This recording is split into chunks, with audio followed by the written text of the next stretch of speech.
You were not meant to be a slave to the grind. You were not meant to trade your life force for money. You can escape gravity. You can unlock your life. You got this. Let's go. Hello and welcome to Unlock Your Life. This is your host, Jennings Smith. Guys, I have a very honored guest on here tonight. I've got a guy who's my camera guy. You see the reels we're posting, and he introduced me to Chris Singleton. Chris Singleton is a speaker. He's a former professional baseball player, drafted by the Chicago Cubs. And Cam, my camera guy, introduced me to Chris and said, hey, you got to hear Chris's story. You need to have him on the show. I know Chris doesn't usually do podcasts, but he was good enough to come on.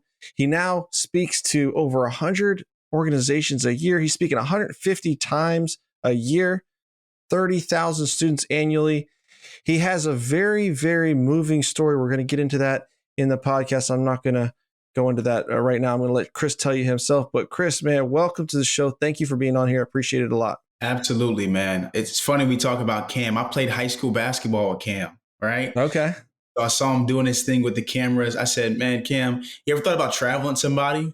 And he said, haven't done it before, but I would love to do it. And it's been phenomenal. He's a good friend. He's got a little baby now, so I'm excited for him with that. And yeah, he's been crushing it for me, traveling around with me the whole 9 yards. Yeah, I was on a podcast out in Las Vegas on Brad Lee's podcast, I don't know, maybe a month or so ago. And I brought Cam with me to do some filming for us. And it was cool. He'd never been out to Vegas before, and I think he enjoyed it. Yeah, he told me about that. He also told me, man, he told me about the podcast, and I watched some of it today. I listened to a little bit of it because I heard that it was dropping today. I don't know if he told me or you might have posted about it, but I watched some of it. So that was pretty cool for sure. So Chris, let's start, I guess from the beginning. You go to high school, and obviously you played baseball in high school. Where'd you go to college, and how did you get into the pros? Yeah, man. So I went to high school in the Charleston area. It's actually in the Goose Creek. It's called Goose Creek High School. I played baseball there since the 7th grade. I was playing for a high school. 8th grade, I played varsity. Freshman year, I started to get some looks for different schools. Committed to Charleston Southern University. This is in our hometown, right? Where I live, where you live. That's where my wife went. My wife's a CSU alum. Yeah. Okay. 2 of my sisters went to CSU, so I love CSU. Yeah, man. So I played there for 3 years, but I got drafted. But my freshman year is when my life changed, man. I got to CSU. I played baseball. And it was that year, that summer, that I lost my mom in what people know as like one of the first and most horrific church shootings in our country's history. It was in 2015, June 17th, I lost my mom, and what was a racially motivated mass shooting. Yeah. And this is my hero. My mom ran track in college. My mom came from up north and down south because she was fast and got a full-time track scholarship to run in college. Met my dad. They got married. They had me and 2 other kids. And this lady is like my hero, and she gets taken away in what was a self-proclaimed white supremacist who said he wanted to start a race war in this country. Jennings, that's what his mission was, right? He wanted to start a race war in the country. And after losing my mom, I forgave my mother's killer. And I also said, love is stronger than hate. So if we just love the way my mom would, the hate won't be anywhere close to where love is. And I said that not knowing. I'm a believer myself, so I feel like God placed that forgiveness on my heart. It was something out of this world. And I said that not knowing what would happen next. But, after that, I was on the Today Show. I threw the first pitch for the Yankees. Cam Newton surprised me at my house. Tom Brady sent me up there to hang out with the Patriots. All these different things were happening. Then I started to share my story. Wow. And if you're listening, this was Mother Emanuel Church in downtown Charleston, and it definitely rocked the community. And you're right about that. That is otherworldly that you're able to forgive. I mean, I've obviously never gone through something like that, but that's the Holy Spirit working in you to be able to forgive like that and not let something just plant that seed of hate, which is just going to turn into bitterness. But that's incredible, man. Yeah. Oftentimes, man, people, well, at least in doing what I do, people see that I've forgiven my mother's killer. And they think that I'm not upset about what happened. And that's the furthest thing from the truth. And so I forgave him. For me, I forgave him because he's never said sorry. He's never said he apologizes for what he did. But when you forgive somebody, you don't need that anymore. You can move forward in your life. And it sounds like it's something out of this world, but practically there's a quote that I love. It says, forgiveness is setting a prisoner free only to later realize that you yourself were the prisoner. And forgiving him allowed me to move forward in my life and not hate people that don't look like me. It allows me to love people and spread that love. And that's what I've been trying to do. After those, after I lost my mom, unfortunately, a couple of years later, I lost my father when I was in college. And so, I got drafted by the Chicago Cubs. I devoted my life to making my mom proud. To this day, I still want to make her proud. But I got drafted by the Cubs. I was taking care of my little brother and my little sister because they were teenagers when we lost our mom and our dad. Wow. And so I've had to grow up super, super young. And my wife, my high school sweetheart, has been there throughout this whole time. And I've got this message of resilience, and I've got this message of unity that I spread all throughout the country. And that's what I do with my life now.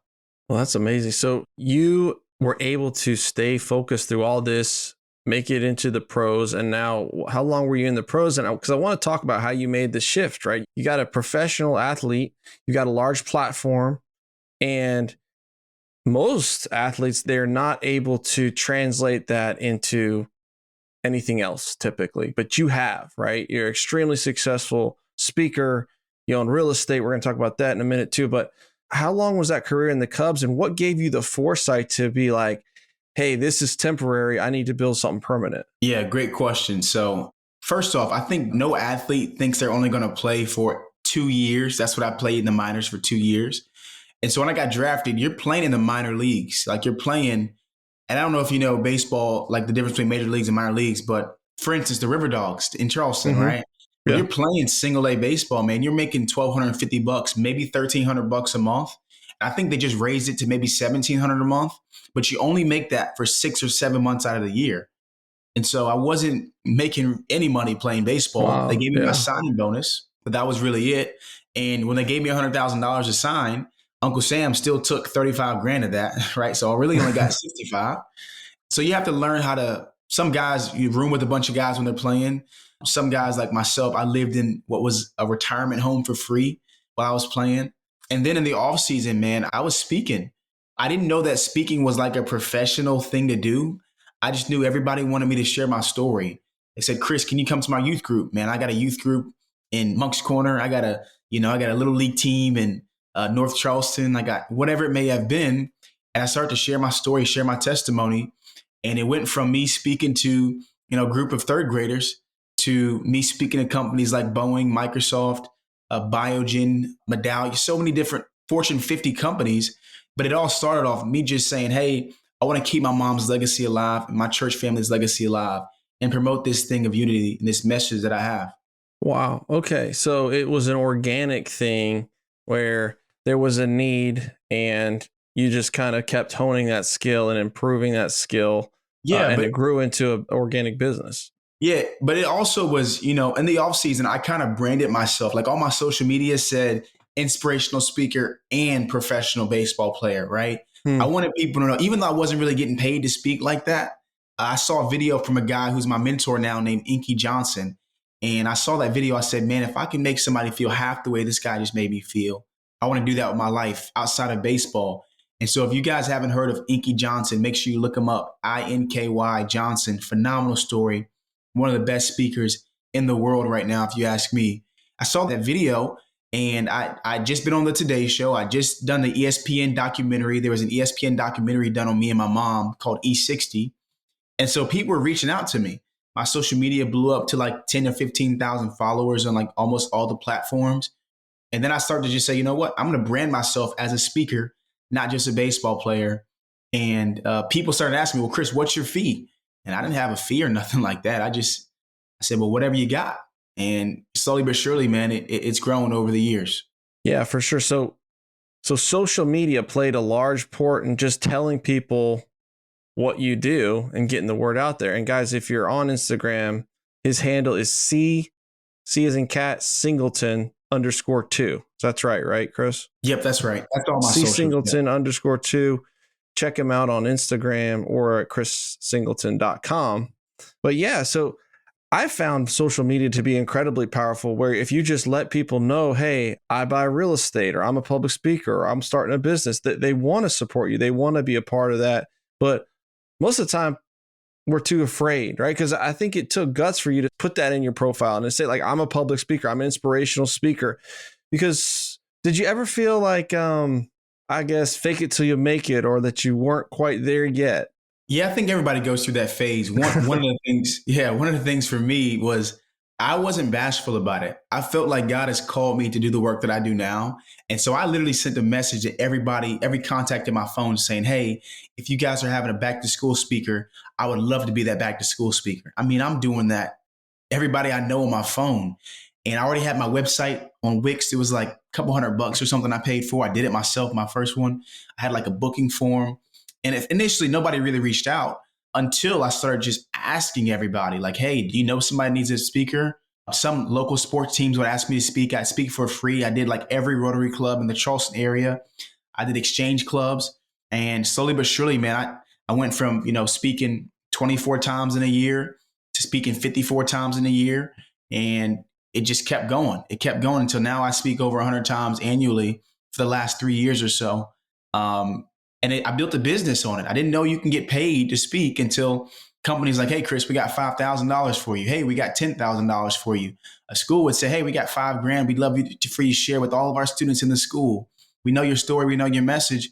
And then I just started to really treat things like a business and, hire my own assistant, have Cam come with me to shoot stuff and film stuff.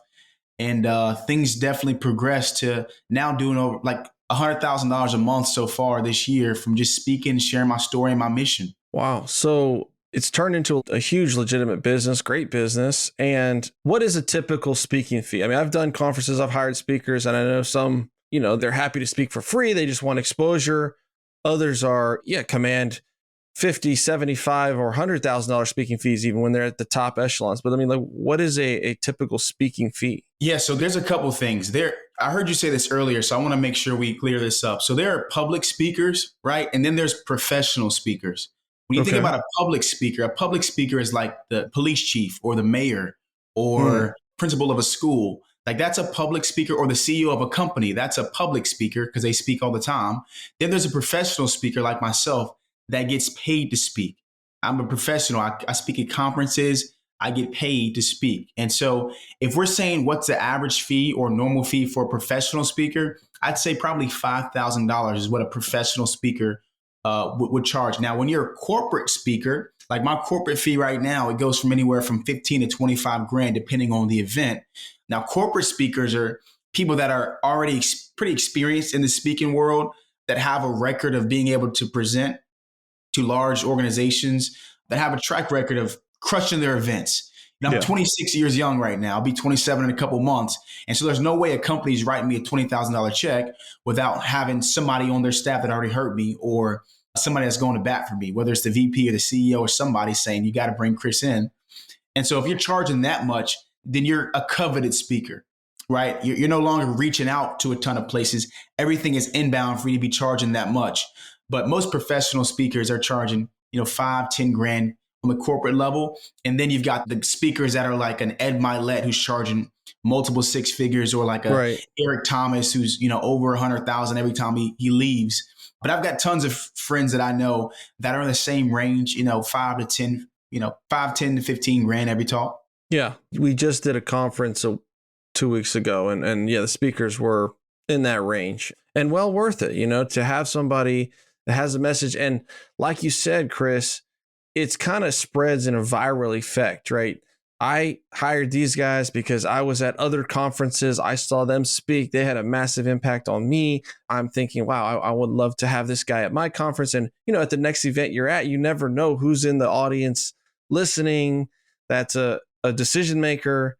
And so it can really compound. I mean, just like real estate, it's the law of the first deal, where you close a deal and you knock that first domino down. All of a sudden, more investors want to talk to you, more brokers taking you seriously. They want to send you off-market deals. They want to get in on your next deal. They want to invest with you. It just snowballs to where you can really build a significant business. But you got to start, and that's the hard part, because you got to put yourself out there. Yeah, and I started, charging $500, $1,000, and stuff like that. Now I'm at a point where I don't really like to leave my family for less than $5 grand. Yeah, that's where I am now. But I want to make as much impact as I can in the world. And so I do creative stuff to get other schools involved or other nonprofits to pull together so I can do multiple events in a day because I want to make an impact, man. But I want to make sure that it's worth my time leaving my family. My pastor taught me that, by the way. Where you go to church? I go to a church called Awaken Church here in Charleston. So my pastor, Brandon Bowers, phenomenal man. Yeah, great dude, great pastor, great human being. So yeah, man, that's kind of how it's gone for me. And then I know you were doing the real estate stuff. And I want to mention why I even started doing like real estate because, a lot of people don't know when I lost my mom, we lost our first house. He got foreclosed on. And if I'd known what I knew now, I would have done everything I could to keep that house. I could have pulled together the money to keep it out of foreclosure. But I thought, man, I'm in college. I'm 18 years old. Life just hit me. My brother and sister, things are up in the air for them. I don't know what's going to happen. And I remember a guy bought the house for 90 grand. He's an investor. He bought the house for $90,000. And the house, if you like Googled it on Zillow, it's worth like 160. And I said, well, how in the world does this guy buy this house for 90,000 if it's worth 160? And I didn't understand it. And so what I did was I Googled it. I Googled like real estate. I listened to every single Bigger Pockets podcast you could ever listen to. I read, Rich Dad, Poor Dad. Yep. And I met one of my mentors, a coach of mine who does pretty well financially. And I said, man, I want to figure out how I can own real estate. Now, the guy was a great guy. The investor, he actually knew my story. He said, Chris, I would love for you to get the washer and dryer. If you want anything out of the house, make sure you guys I want to make sure, it's a smooth transition. And I wasn't living there. I had my own apartment. I just didn't know what I didn't know. And I told myself, I want to make sure I never feel like that ever again. So for the last, since 2018, me and my wife, we bought rentals by ourselves. It's just us. And we've got 19 so far that we provide affordable housing for people in the low country with very, very little turnover with all of our tenants because we're great landlords. Wow. So 19 units, guys, and he owns them all himself, which is that's a pretty big feat, especially from losing the house in foreclosure. And yeah, I think that happens a lot where it's knowledge that I take for granted sometimes. I was talking to a guy yesterday who was stuck, right? He had a couple rentals. He had a job. He's working 60, 70 hours a weekend. He wanted to scale and just had no idea some of the strategies that were out there, seller carry back, seller financing, how to raise money, how to syndicate, the power of apartment investing, real estate, the tax advantages. And we take that for granted because a lot of people, they don't know. And there's a diamond sitting right in front of them that they never even see because they just don't have that knowledge to apply. And that investment that you made, instead of saying, well, whatever, we lost the house and not using it as a lesson, you're like, I'm going to dig into this so this doesn't happen again. And I'm going to dig into this so I can use it. Like I see this guy made money and I want to be able to figure that out. And I love that, to see opportunity, but then be like, I'm going to invest in myself instead of just be passive about it. Yeah, for sure. And I think in life, man, when things happen, we have to extract a lesson from it. Everything in our lives, whether it's good or bad, we want to extract lessons from it. The best thing is when you can learn from somebody else's, thing they go through and then you learn the lesson. But in this case, I learned. And so I taught my brother and my sister. I teach people all the time. And now being able to own homes myself, I always tell my tenants, like, I will make sure you will never have a leaky roof. You'll never have AC that's not working. But I want to let you know this is an investment for me and my family. I do want to make money from it. And I do want my kids to be able to go to college for free if they want to. And so I've set goals. I've always thought of my speaking business as like a rapper. It sounds crazy, but I've always thought about it. Rappers get super hot. They're super hot for like 3-4 years. They're crushing it. Then it's like, man, whatever happened to this rapper or that rapper? And I said, right now, man, people are enjoying my story. I get 30 to 45 booking forms every single month. I enjoy being on the road, but in 6 or 7 years, I don't know if I'll want to be away from my kids 150 days out of the year. My son will probably be in middle school by then. He'll have middle school basketball games or baseball games. Maybe I don't want to be gone 150 days. Maybe I want to be gone 70 days. And how do I still make, 7 figures if I'm not gone 150 days a year? One of my big goals personally is I want to win in 5 aspects of my life. It's faith, family, fitness, finances, and then foundation, meaning giving. And I've created this, small tribe of people here in Charleston and across the country that want to win in those 5 aspects as well. You've seen it. I've seen it where people are making $3 million a year, but they're on their 4th marriage. And personally for me, I'm with my high school sweetheart.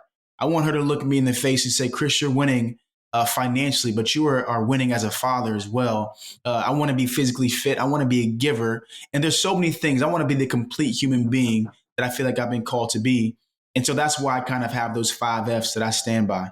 Dude, I love it. The first podcast we ever recorded was a fat bank account with a house full of strangers, where you don't want to get to the end of your career. And yeah, you made the money, you got the real estate, you got the speaking gigs, but you've estranged your family. Your kids don't really want to have anything to do with you. Your wife and you are not close. And for what? Right? Because it's just, you've got to have that holistic balance. Yeah. And that work-life balance, it's not easy to achieve. Everybody's and I think that, I think there's seasons where you can push hard, but you can't push too hard for too long on the family side, right? You got to keep those accounts short. Where you go out of town for something, but then you come back and you spend some time dedicated with the family, where you're really there and you're present. Yeah, there's got to be an understanding too, man. I've seen it so often where, like Tom Brady, when he was just telling his spouse, like, hey, I'm gonna retire this year. I'm gonna retire this year. I'm gonna retire. And soon enough, she's like, dude, you said you're gonna retire 4 years ago. You're still playing. Like, what about your fam? She ended up saying, hey, that's enough is enough. And so for me, I see that. And most people are saying, Tom Brady, keep playing as long as you can. At the end of the day, he's retired now. And it's like, what was that for? What was that extra year for? What was it for? Was it for our ego? Was it for what? That's the question that I ask. And so if you accomplish it all, but you have nobody to love you and share that with, then great job. That's success for you, but that's not success for me. Yeah. Well, and you're building something with intention that is not going to be so time demanding, right? With the business now, there's nothing wrong with this. Like, we all trade our time for money on some level. You figured out how to leverage your time for money in a way that you're fairly well compensated. And so that's working. And you're taking those profits, you're taking that income, but you're buying cash flow, you're buying future freedom, you're buying future time. And so many times, I talk to people where they got head down, they're grinding, and they don't have a way to get off that hamster wheel. Because a lot of people they're not making $100,000 a month. They're making $100,000 a year, and that's all. They got to use all that to keep the lights on. Yeah, or they're making half that a year. Right, or less, yeah. Yeah. And those types of people, they really are in the danger zone, I think, because they're not saving for the kids' college. They're not saving for retirement, and they're kind of destined to chain themselves to whatever they're doing forever.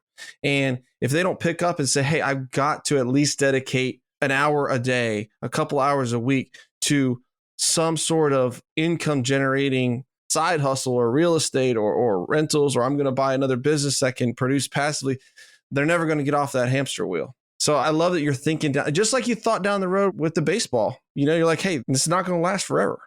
Yeah, I think you've got to have those plans set into place. So for me, I always think, when I make money, I've got a high paying labor job. That's what I have. It's a high paying labor job. I am on the road 150 days a year.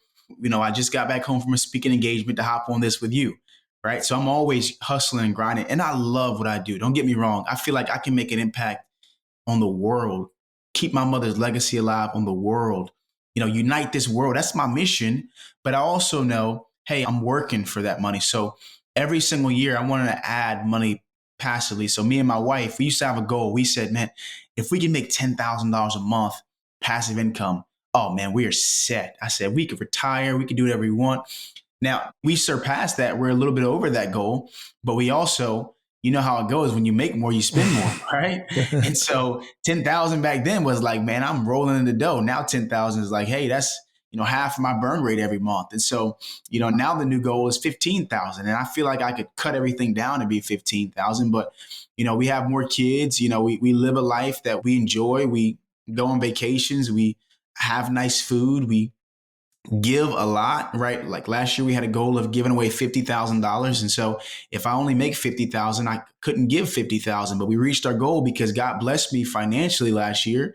And so those goals are always changing, but I want to make sure passively we have enough that we can cover all that stuff, right? And I can still win in every aspect of my life. And that's the goal, man. I've been blessed, and that's what my goal is. Everybody else has to have theirs. Some people might say, oh man, Chris, I'm only spending $4,000 a month. If I had 10,000 net cash flow every month, I'm chilling, man. I'm about to sit down with my wife and drink coffee till 2 p.m. every day. We'll watch Netflix for the other 3 hours and then pick up my kids from day. Like that's everybody has to have theirs. And I think that's super important when you're talking about investing in real estate. Mine has always been cash flow. And everybody, some people will say, I want this equity to grow so I can give this house to my kids. Maybe they have a home downtown Charleston or something, or downtown Miami or downtown New York where they don't make any cash flow. But I've always been, hey, I've got a high labor job. Stack this money. I think this guy called it stacking it and racking it in real estate. I forgot the guy's name, but that's what I want to do. If you can get the cash flow piece, right, where even if it's not a whole lot, but if you can get that piece where it's not costing you money every month or a year, you are winning, right? Because you're paying off debt, you're riding the inflationary wave, right? And I don't care what policies they do or who's in office. I mean, inflation marches on, right? Our dollars get less and less and less valuable, and we can count on that, right? We're going to count on them inflating the dollar. And so if we can get in an asset that goes up in value at least at the same pace as inflation, then we're going to look back 5-10 years from now and laugh. I mean, I look at stuff that I bought even 3 years ago and I'm like, wow, that was cheap. That was a good deal, considering where it is now. I mean, I'm sure if you looked up your mother's house, it's probably worth more than 90 or even 160 now, a lot more. Oh yeah. I think that thing's like worth like 265, Yeah. So it's definitely grown, man. And I think the beautiful thing about owning real estate, man, is for me, this isn't everybody's where they do it, but for me and my wife, I go out and I'll make the money to buy the real estate. My wife, who's my superwoman, she manages our stuff. So she manages our properties. We've got amazing tenants. And my wife is Brazilian, so we've got some Brazilian tenants, and there might be a language barrier sometimes. My wife is able to talk to them. But also, this is a story I want to tell about why it's important. Good people are also landlords. Now, you got to make your money, right? I just bought 2 duplexes and they were 6.5% interest rate. So you got to make your money. That's no question. But in some instances, like we just inherited a tenant who's a refugee from a foreign country. I won't say the foreign country, but it's really rough where he lives. They fled the country last year, and it was so bad that if I say this, it'll kind of give it away, but people were falling out of airplanes trying to get to America from this country, okay? And we were bringing them back to the U.S. Now, this guy gets to Charleston. He's got 2 kids. He has a kid in America. So they're a family of 5. He's got a wife, and he's struggling. He's struggling so much that there's a local church that sponsors this guy's rent for a year. We bought this property. We didn't know any of this. We just inherited this tenant. Now, when you're a good landlord, I go to him, I say, hey, we just got over the property.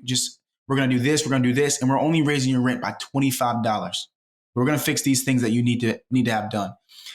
He said, Chris, he's like, I can't even afford where we're at right now. He said, there's no way I can afford $25 more.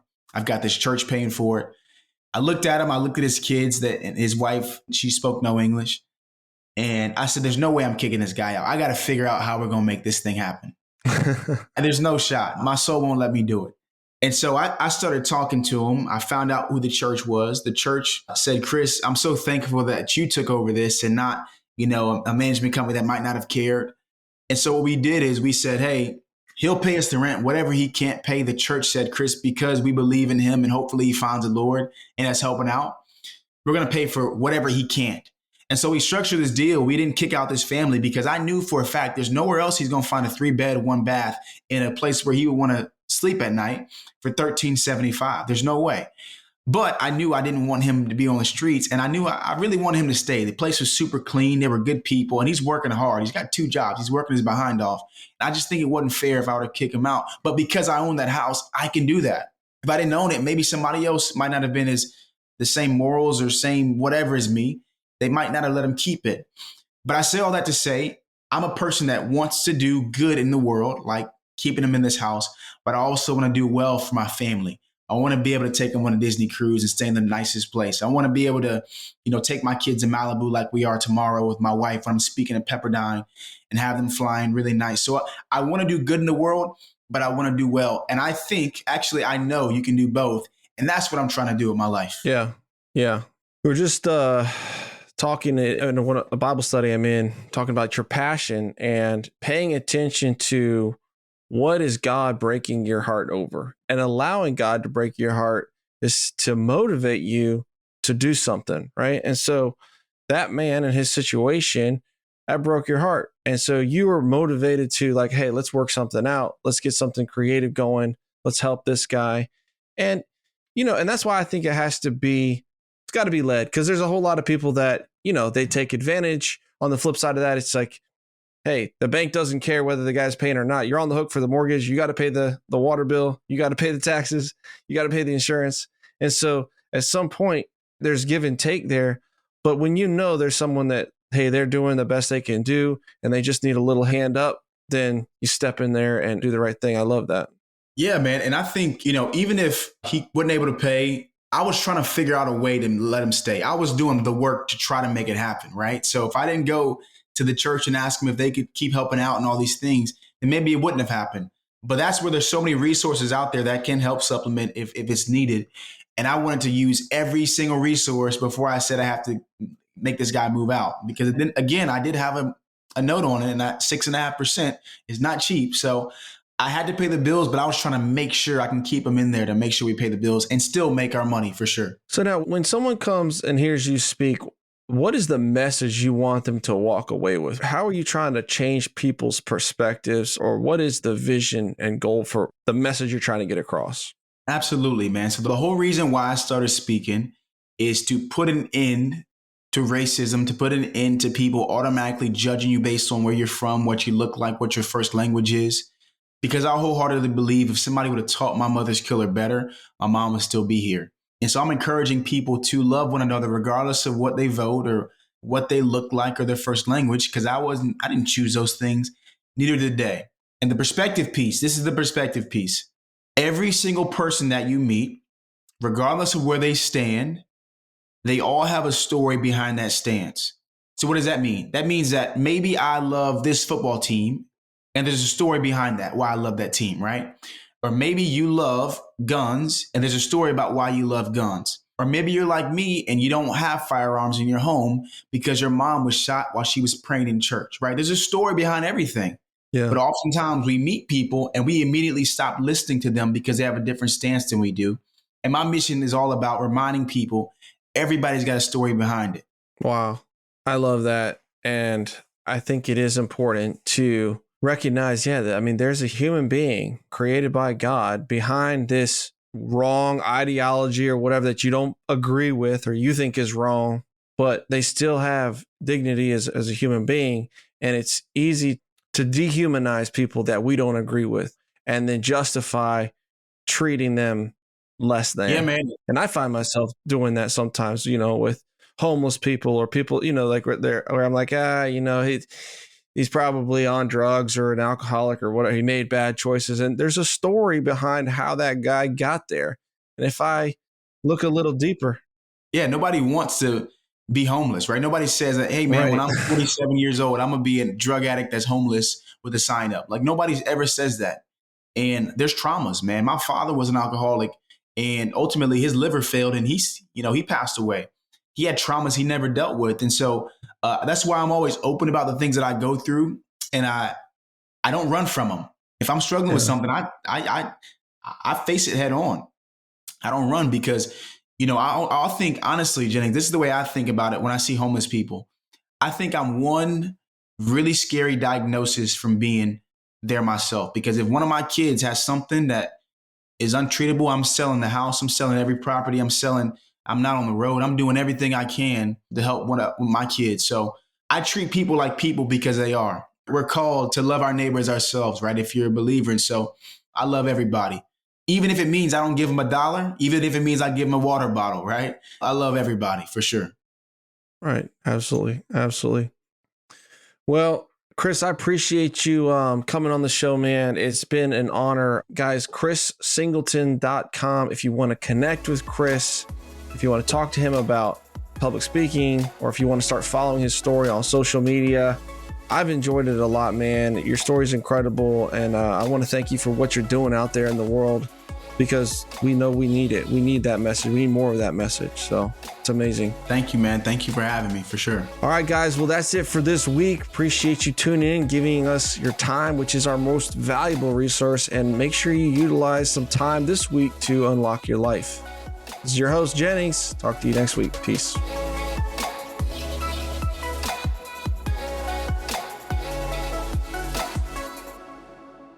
This is thepodcastfactory.com.